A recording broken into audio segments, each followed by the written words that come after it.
आदरणीय अध्यक्ष महोदय, मैं आपको धन्यवाद देना चाहती हूं कि इस महत्वपूर्ण मुद्दे पर आपने मुझे बोलने का मौका दिया। ये अलग बात है कि सत्ता पक्ष के लोग सब मेरे बोलने से पहले ही भाग गए। आइए आइए, आपको देख के मैं खुश थी कि आप वापस आ गए। सबसे पहले मैं उन सैनिकों, उन जवानों, उन अफसरों को नमन करना चाहती हूँ जो हमारे देश के रेगिस्तानों में, हमारे देश के घने जंगलों में, बर्फीले पहाड़ियों पे हमारी देश की रक्षा करते हैं, जो हर पल देश के लिए अपनी जान देने के लिए तैयार रहते हैं। 1948 से लेकर अब तक, जब से पाकिस्तानी रेडर्स ने कश्मीर पे हमला किया, तब से लेकर अब तक हमारे देश की अखंडता की रक्षा करने में उनका बड़ा योगदान है। हमारी आज़ादी अहिंसा के आंदोलन से हासिल हुई, लेकिन जैसे मैंने कहा, उसको कायम रखने के लिए हमारी सेना का बहुत बड़ा योगदान है। अध्यक्ष महोदय, कल मैं सदन में बैठी हुई सबके भाषण सुन रही थी। आदरणीय रक्षा मंत्री महोदय ने बोला, सत्ता पक्ष के कई मंत्रियों ने बोला। 1 घंटे का रक्षा मंत्री जी का लंबा भाषण था। सुनते सुनते एक बात मुझे बहुत खटक रही थी। उसके बाद जब दूसरे भाषण भी सुने आपके सत्ता पक्ष के, तब भी ये बात बार बार मेरे मन में आ रही थी कि सारी बातें कर ली, ऑपरेशन सिंदूर की बात कर ली, आतंकवाद की बात कर ली, देश की रक्षा की बात कर ली, इतिहास का पाठ भी पढ़ा दिया, लेकिन एक बात छूट गई। उस दिन 22 अप्रैल 2025 को जब 26 देशवासियों को अपने परिवार के सदस्यों के सामने खुलेआम मारा गया, तो ये हमला कैसे हुआ, क्यों हुआ?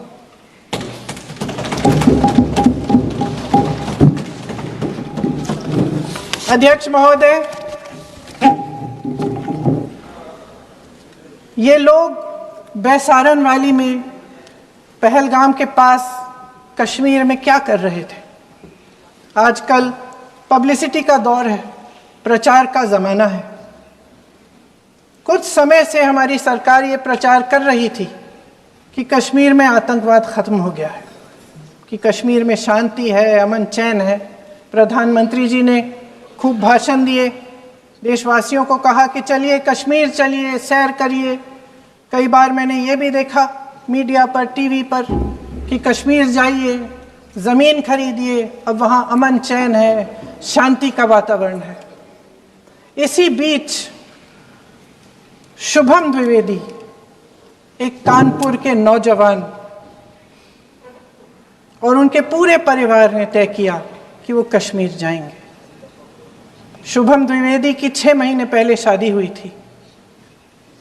उसकी पत्नी ने कहा कि उनके बीच एक ऐसा रिश्ता था, प्रेम और दोस्ती का ऐसा रिश्ता था कि वो एक दूसरे को बच्चों की तरह हंसाते थे।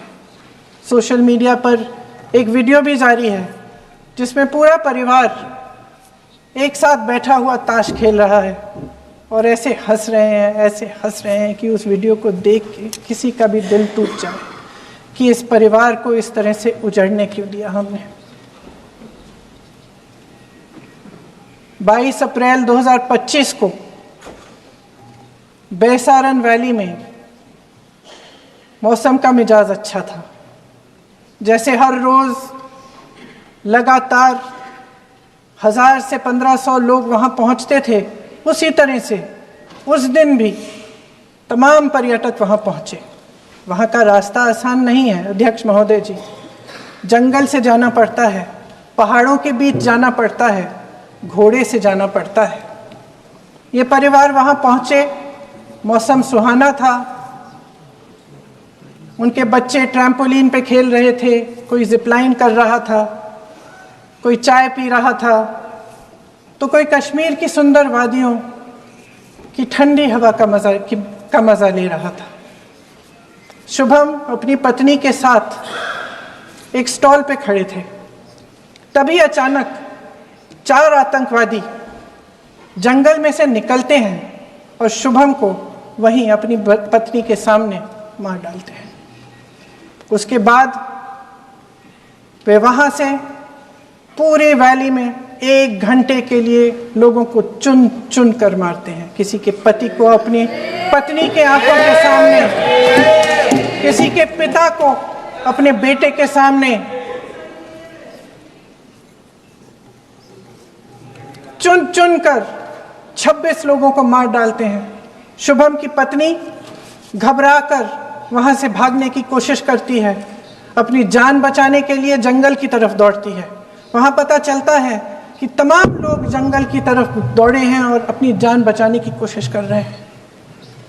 कोई अपने बेटे का हाथ पकड़ के पहाड़ों पर घसीटता हुआ जा रहा है, कोई कश्मीरी घोड़े वालों और गाइडों की मदद लेते हुए चले जा रहा है। कोई रास्ता नहीं है, कोई तरीका नहीं है, लेकिन किसी न किसी तरह से शुभम की पत्नी के शब्दों में किसी ऐसी शक्ति ने हमको बचा कर रखा कि हमें किसी न किसी तरह से हम अकेले नीचे पहुंचे। और मैं उनके लफ्ज पढ़ना चाहती हूं, क्योंकि उन्होंने कहा कि इस पूरे समय जब 1 घंटे के लिए चुन चुन कर भारतीय नागरिकों को मारा जा रहा था, इस पूरे समय उसे एक सुरक्षाकर्मी नहीं दिखा, एक सैनिक नहीं दिखा।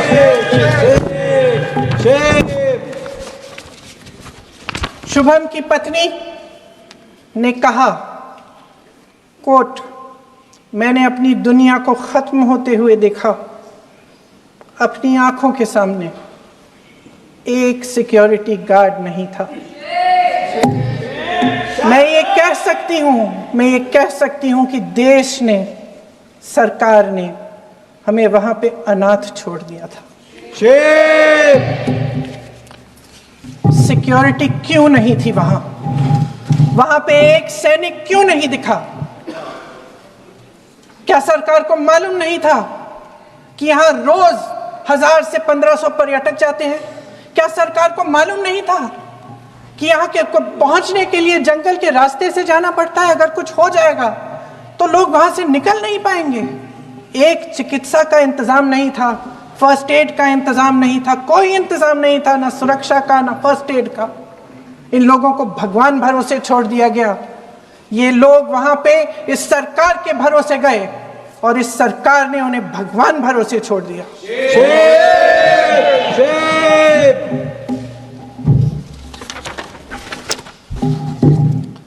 मैं पूछना चाहती हूं, ये किसकी जिम्मेदारी थी? इस देश के नागरिकों की सुरक्षा की जिम्मेदारी किसकी है? क्या इस देश के प्रधानमंत्री की नहीं है? क्या इस देश के गृह मंत्री की नहीं है?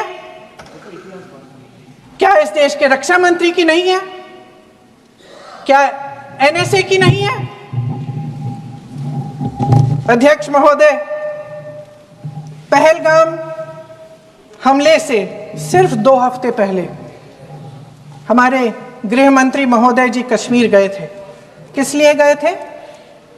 जो सुरक्षा की व्यवस्था है इसको देखने के लिए गए थे, इसको रिव्यू करने के लिए गए थे।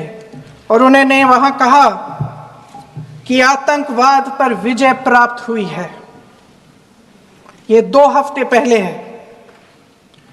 3 महीने बाद JNK के गवर्नर साहब एक आम इंटरव्यू में ऐसे ही चलते चलते कह देते हैं कि हाँ, बैसारन वैली में बहुत लापरवाही हुई और इसके लिए मैं जिम्मेदारी लेता हूँ। ऐसे ही चलते चलते, और वो बात होती है, ख़त्म भी वहाँ होती है और वहीं ख़त्म हो जाती है। उनसे जिम्मेदारी ली भी नहीं जाती, कोई सवाल नहीं उठाता, कोई जवाब नहीं देता। अध्यक्ष महोदय, उस हमले की जिम्मेदारी एक आतंकवादी गुट जिसका नाम टीआरएफ है थोड़े दिनों बाद लेती है। कौन है ये टीआरएफ? 2019 में ये गुट बना। 2020 में इसने कश्मीर में आतंकवाद का काम शुरू कर दिया और 2020 अप्रैल 2020 से लेकर 22 अप्रैल 2025 तक इन्होंने 25 आतंकवादी हमले किए। गृह मंत्री महोदय ने जब यूपीए सरकार के समय के आतंकवादी हमले गिने तो लगभग 25 गिनवाए थे अभी अपने भाषण में। इस गुट ने कश्मीर में 25 हमले 2020 और 2025 के अंदर एक पूरी लिस्ट है इन हमलों की। मेरे पास इतना समय नहीं है इसलिए मैं एक एक को नहीं पढ़ना चाहती, लेकिन मैं इतना कहूंगी कि इनमें रियासी का हमला भी था 2024 का, जिसमें 9 लोग मारे गए और 41 लोग घायल हुए। कुल मिलाकर 2020 से लेकर 22 अप्रैल 2025 तक टीआरएफ ने 41 सेना और सुरक्षा कर्मियों की हत्या की, 27 सिविलियन की हत्या की और 54 लोगों को घायल किया था। भारत सरकार ने टीआरएफ को आतंकवादी संगठन का दर्जा कब दिया? 2020 में दिया, 2021 में दिया, 2022 में दिया, 2023 में दिया। 3 साल बाद, 3 सालों के लिए ये आतंकवादी गतिविधियां कर रहे हैं और आप इनको आतंकवादी संगठन तब कहते हैं 2023 में। इसकी क्या वजह थी? ये सब सरकार के संज्ञान में था और आप मुझे बताना चाहते हैं, सत्ता पक्ष के नेता बताना चाहते हैं कि ये सब आपके संज्ञान में था, लेकिन कोई भी एक ऐसी एजेंसी नहीं है हमारी सरकार की जिसको पता चला कि ऐसा हमला, ऐसा भयानक हमला होने जा रहा है हमारे देश में, कि पाकिस्तान में बैठे हुए इस हमले की योजना बन रही है कि हम भारत जाके हैवानियत करेंगे, 26 लोगों को मार डालेंगे और हमें पता ही नहीं है। क्या ये हमारी एजेंसियों की विफलता है कि नहीं है? ये बहुत बड़ी विफलता है, एक बहुत बड़ी विफलता है। जानते थे कि ये गुट है, जानते थे कि 5 सालों से ये आतंकवादी हमले कर रहा है, अध्यापकों को मारा, आर्मी के बड़े बड़े अफसरों को मारा, आम जनता को मार डाला, पुलिस वालों को मार डाला, और आप इन पे निगरानी नहीं रख रहे थे। और ये जो एजेंसियां हैं इनकी जिम्मेदारी कौन लेगा? क्या आईबी चीफ ने अपना इस्तीफा दिया? क्या किसी ने इस्तीफा दिया? गृह मंत्री जी के कार्य क्षेत्र में आता है इंटेलिजेंस ब्यूरो। क्या गृह मंत्री जी ने इस्तीफा दिया? इस्तीफा छोड़िए, जिम्मेदारी ली।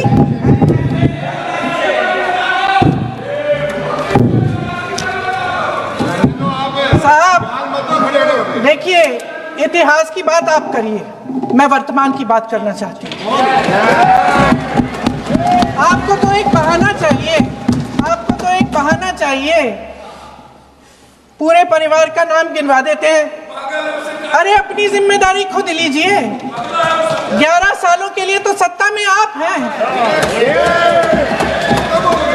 अभी नेहरू को छोड़ नहीं रहा। कल माननीय गौरव गोगोई जी ने अपने भाषण में पूछा गृह मंत्री जी से, क्या आपकी जिम्मेदारी नहीं थी? मैं देख रही थी। राजनाथ जी, रक्षा मंत्री जी यूं यूं अपना सर हिला रहे थे, कुछ बोले नहीं। अंदर से ये महसूस हुआ होगा कि यहाँ कुछ जिम्मेदारी थी, लेकिन माननीय गृह मंत्री महोदय जी हंस रहे थे, वे हंस रहे थे।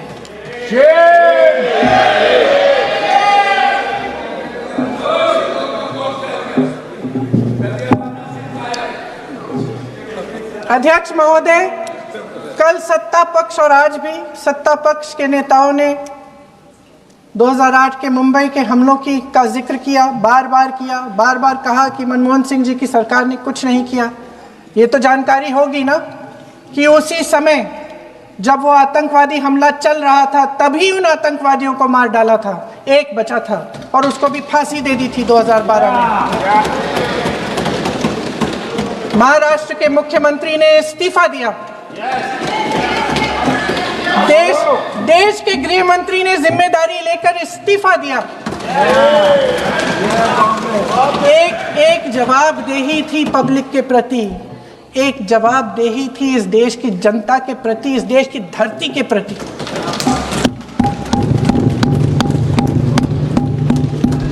राजनाथ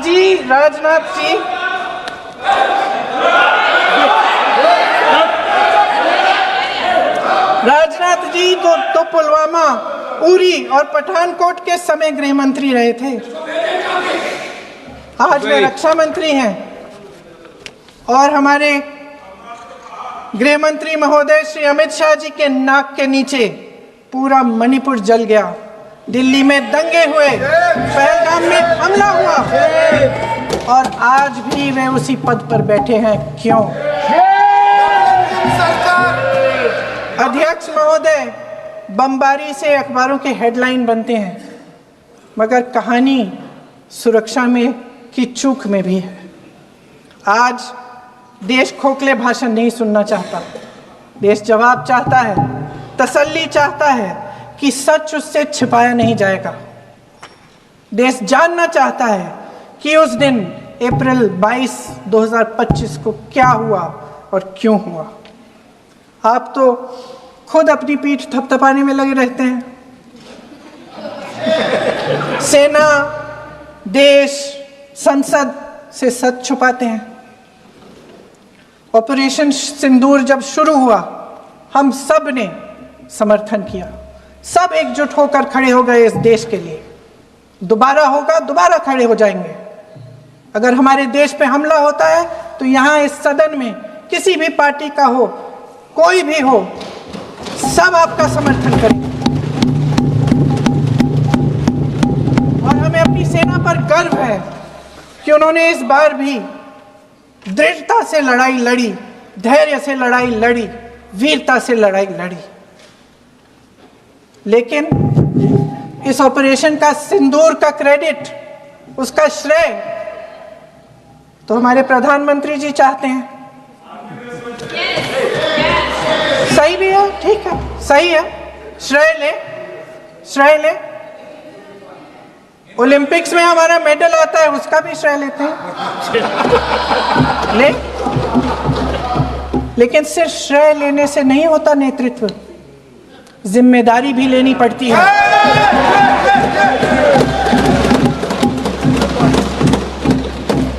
देश के इतिहास में ये पहली बार हुआ, देश के इतिहास में यह पहली बार हुआ कि जंग होते होते ही रुक गई। रुक गई है जी। और इस रुकावट का ऐलान हमारी सरकार, हमारी सेना नहीं करती, अमेरिका के प्रेसिडेंट करते हैं, अमेरिका के राष्ट्रपति करते हैं। ये हमारे प्रधानमंत्री महोदय की गैर जिम्मेदारी का सबसे बड़ा प्रतीक है। आज गृह मंत्री जी ने इस बात पर उल्लेख किया। उन्होंने कहा, उनके शब्दों में उन्होंने कहा कि पाकिस्तान के पास शरण में आने के बजाय कोई चारा ही नहीं था। आपने शरण दिया क्यों? वो आते हैं आपके देश के अंदर, लोगों को मार डालते हैं और आप उनको शरण दे रहे हैं। क्यों दिया शरण? इसका जवाब क्यों नहीं दिया है एक भी भाषण में? जैसे ये बात उठी, शरण की बात की, हमारे गृह मंत्री जी ने इतिहास में चले गए। नेहरू ने क्या किया, इंदिरा गांधी ने क्या किया, यहां तक कि मेरी मां के आंसुओं तक चले गए। लेकिन इस सवाल का जवाब नहीं दिया कि ये सीज फायर हुआ क्यों, ये जंग रुका क्यों, और तब क्यों रुका जब दुश्मन के पास कोई चारा नहीं था हमारे श्रेय में आने के बजाय। क्यों रुका ये जंग? इसका जवाब नहीं दिया। धन्यवाद। आप देंगे?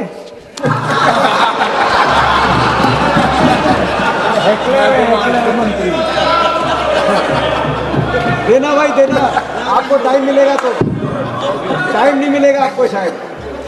वैसे महोदय, मेरी माँ की आंसू की बात किए, मैं इसका जवाब देना चाहती हूँ। मेरी माँ के आंसू तब गिरे जब उनके पति को आतंकवादियों ने शहीद किया, जब वे मात्र 44 साल की थी। और आज अगर मैं इस सदन में खड़ी हूं और उन 26 लोगों की बात कर रही हूं, मैं इसलिए कर रही हूं क्योंकि मैं उनका दर्द जानती हूं, महसूस करती हूं।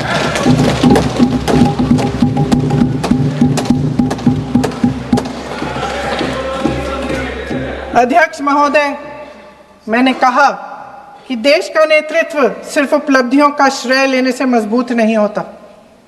सफलता और विफलता दोनों की जिम्मेदारी लेने से बुलंद होता है। ये सोने का ताज नहीं है, कांटों का ताज है। अध्यक्ष महोदय, जब सरकार झूठी और कायर हो तो वे बहादुर से बहादुर सेना के साहस और पराक्रम को भी कमजोर कर देती है। देश को प्रतिशोध के साथ साथ सबके प्राणों की रक्षा का प्रण चाहिए। सेना की शक्ति के साथ सरकार की सच्चाई भी चाहिए। महान देशभक्त शहीद इंदिरा गांधी जी, जिन्होंने सफल कूटनीति के बल पर अमेरिका के राष्ट्रपति निक्सन का मुकाबला करके पाकिस्तान का विभाजन करवाया, बांग्लादेश बनाया, 1 लाख पाकिस्तानी सैनिकों को आत्मसमर्पण करने पर मजबूर किया, उन्होंने कभी इसका श्रेय लेने की कोशिश नहीं की। ऑपरेशन सिंदूर का मकसद अगर पाकिस्तान को सबक सिखाना था तो शायद ये मकसद अभी अधूरा है, क्योंकि हमारी कूटनीति विफल रही है। इसका प्रमाण यही है कि ऑपरेशन सिंदूर के बाद एक पाकिस्तानी जनरल, जिसके हाथ खून से रंगे थे, अमेरिका के राष्ट्रपति के साथ बैठकर लंच खा रहे थे। अगर ऑपरेशन सिंदूर का मकसद आतंकवाद को खत्म करने का था तो पाकिस्तान को संयुक्त राष्ट्र के आतंकवाद विरोधी समिति का अध्यक्ष चुने जाने से इस मकसद को धक्का लगा है। इसकी जिम्मेदारी कौन लेगा? क्या हमारे प्रधानमंत्री लेंगे? क्या उनमें ये हिम्मत है? नहीं है। अगर इस ऑपरेशन के दौरान हमारे जहाजों का नुकसान नहीं हुआ तो सदन में इसे साफ साफ कहने से क्या डर है? क्यों नहीं कहा है? कल भी रक्षा मंत्री जी ने कहा कि हमारे इंफ्रास्ट्रक्चर का नुकसान नहीं हुआ, तो जहाजों के बारे में भी बता दें, साफ साफ बता दें, क्या हर्ज है? सच्चाई तो है। सवालों से बचने के लिए ये सरकार हमेशा प्रयास करती है। इसकी राजनीतिक कायरता बेमिसाल है। देशवासियों के प्रति जवाबदेही का एहसास ही नहीं है। सच्चाई ये है कि इनके दिल में जनता के लिए कोई जगह नहीं है। सब राजनीति है, सब पीआर है, सब प्रचार है, सब पब्लिसिटी है। देश की जनता के लिए आपके हृदय में कुछ नहीं रहा। बहुत समय हो गया है आप इस प्रचार में ही लिप्त हैं, जनता को देख नहीं पा रहे हैं। जी माननीय, जो पहलगाम में हुआ, खत्म करती हूँ, जो पहलगाम में हुआ उससे हर एक देशवासी के दिल पे चोट पहुंची है। हिमांशी नारवाल की गुहार ने हम सबको शर्मिंदा किया है। इसीलिए मैं आज यहाँ खड़े हुए एक आखिरी बात करना चाहती हूँ।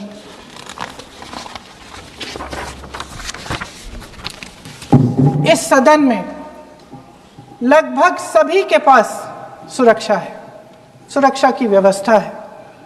हम जहां भी जाते हैं हमारे साथ सुरक्षा कर्मी आते हैं। आपको भी मिल जाएगी, आप मंत्री बन जाएंगे, आपको भी मिल जाएगी। मैं मजाक की बात नहीं कर रही हूँ, थोड़ा सा धैर्य रखिए। उस दिन पहलगाम में 26 परिवार उजड़ गए। 26 लोगों को अपने परिवार के सदस्य के सामने मारा गया। 26 बेटे, पति, पिता गुजर गए। उनमें से 25 भारतीय थे। भारतीय थे।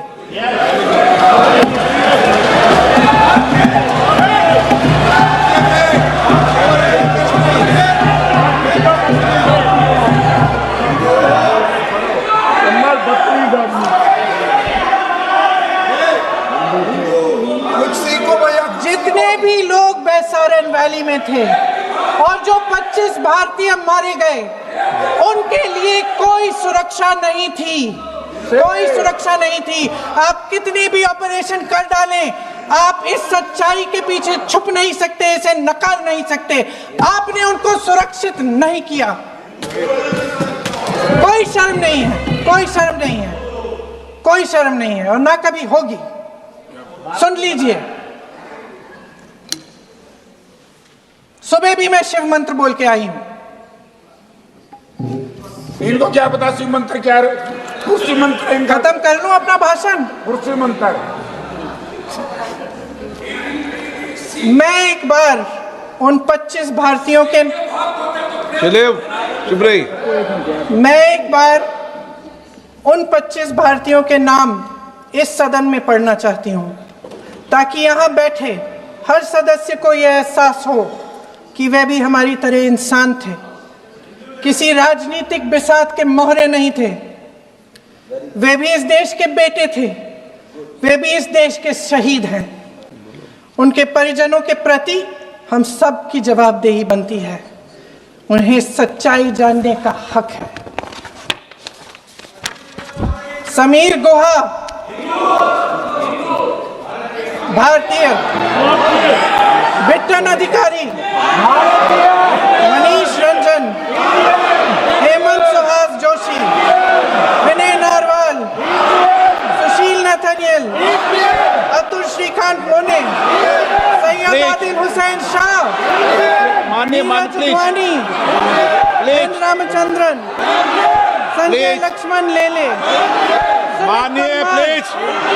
दिनेश अग्रवाल, दिलीप दिल से, प्रशांत कुमार सतपति, JS चंद्रमौली।